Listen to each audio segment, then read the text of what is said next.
Muito bem, eu agradeço aos três que estão aqui comigo e vão continuar ao longo do grande debate hoje, mas agora eu vou trazer aqui a questão que Clarissa já até trouxe para os nossos especialistas da área do direito. Então, estou com a Samantha Maier e o Alessandro Soares. Boa tarde, bem-vindos os dois. Eu não vou dizer que hoje é um grande debate, porque eu acho que não tem lado quando a gente está falando da democracia. Ninguém aqui vai ser contra a democracia, então nós vamos analisar um pouco dos trechos, né, desse documento. A gente hoje mais cedo resolveu fazer isso, passar para os nossos debatedores o documento que saiu hoje e entender, essa é uma questão que a Clarissa deixou inclusive, entender, isso esbarra, vou te perguntar, Samantha, juridicamente em Jair Bolsonaro de alguma maneira, essa decisão de hoje que eu estou dizendo dos PMs que ali colocam em mensagens, falam áudio, WhatsApp, dizendo que queriam mesmo um golpe, facilitaram, tramaram contra as investigações do 8 de janeiro. Bom, boa tarde, Luciana, boa tarde, Alessandro.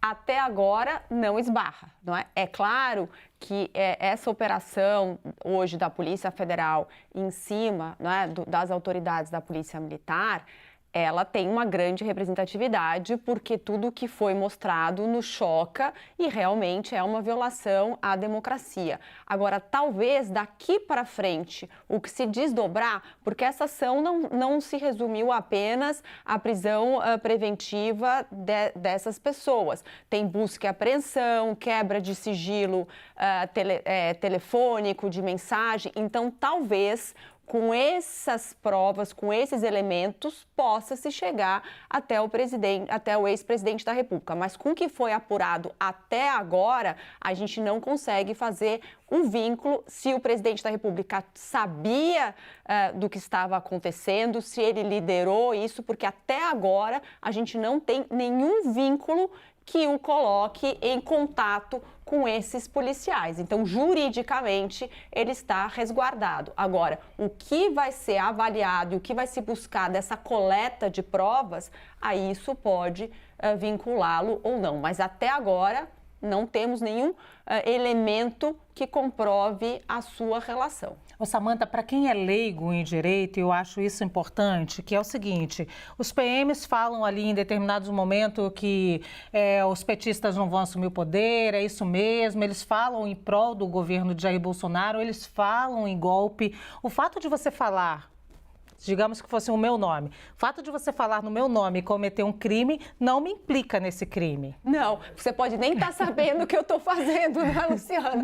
Você pode ser a última a saber. É claro que quando a gente trata de uma questão de um golpe de Estado, né, normalmente aquele que vai ser beneficiado tem conhecimento. Mas nesse caso, ele estava fora do país. Até agora, em nenhuma dessas buscas e apreensões desses elementos se chegou a uma relação com o ex-presidente Jair Bolsonaro. Então, até o momento, ele não está implicado em nada disso. De forma prática, a gente também analisa sempre o crime de incitação. Eu não sei se esse daí poderia ser um caso. E aí a gente tem também um elo entre o governo prático, entre o governo de Jair Bolsonaro e essa PM, que é o secretário de Segurança Pública, Anderson Torres. E, nesse sentido, a gente teria algo mais robusto? O que as investigações vão ter que demonstrar é que esse comando veio do Anderson Torres, porque até agora, desde o 8 de janeiro até o momento atual, a gente não conseguiu detectar quem foi o líder, quem foi o mentor desse movimento, se foram vários ou se nós temos um responsável. Então, as investigações elas têm que avançar nesse sentido, a própria CPMI.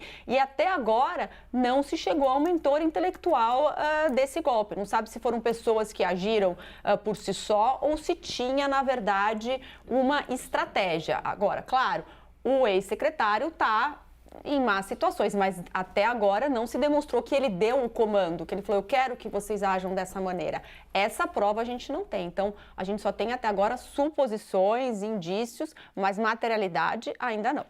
Muito bem, quero ouvir sobre essas mesmas perguntas. Guardou, né, Alessandro? Teu ponto de vista, você concorda que juridicamente a gente ainda não tem, não teria como esbarrar em Jair Bolsonaro, mas como a gente fala da incitação, em que implicâncias estão, depois de vocês lerem essa decisão hoje da PGR, os PMs envolvidos? Boa tarde, Samantha. Boa tarde, Lu.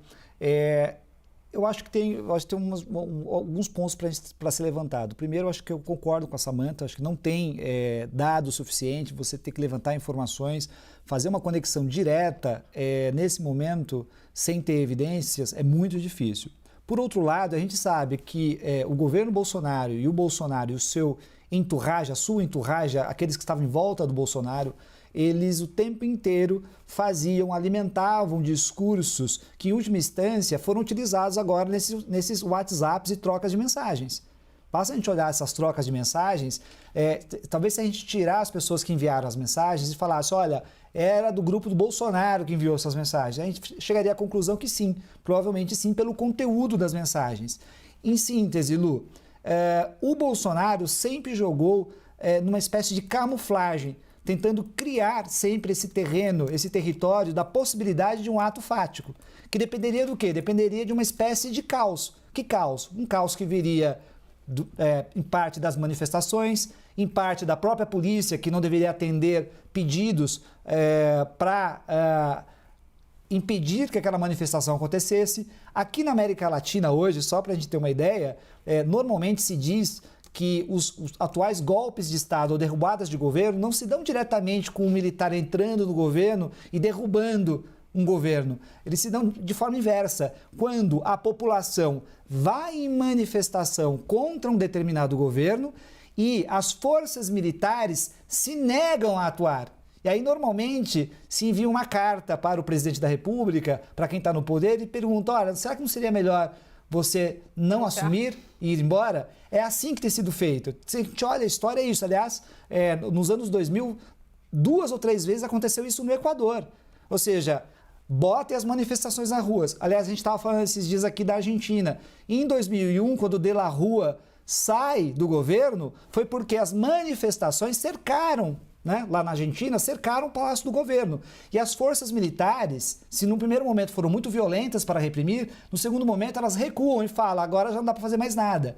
Em síntese, o Bolsonaro tentou criar esta cena, ou seja, fazendo essa narrativa. Isso é uma incitação? Você tem que olhar caso a caso, ou seja, nós estamos falando aqui de processo penal. No processo penal, eu tenho que ter as provas, as evidências, verificar o ato, o tipo de ato que foi praticado, se aquele ato especificamente se vincula àquele resultado, então isso vai ter que ser avaliado. Mas, do ponto de vista da estratégia política, casa muito com o que o Bolsonaro e o bolsonarismo fez. Ou seja, politicamente, Lu, eu estou dizendo, a gente pode fazer uma ligação. É claro que na questão do crime, da prática do crime, eu preciso de mais elementos para chegar a essa conclusão.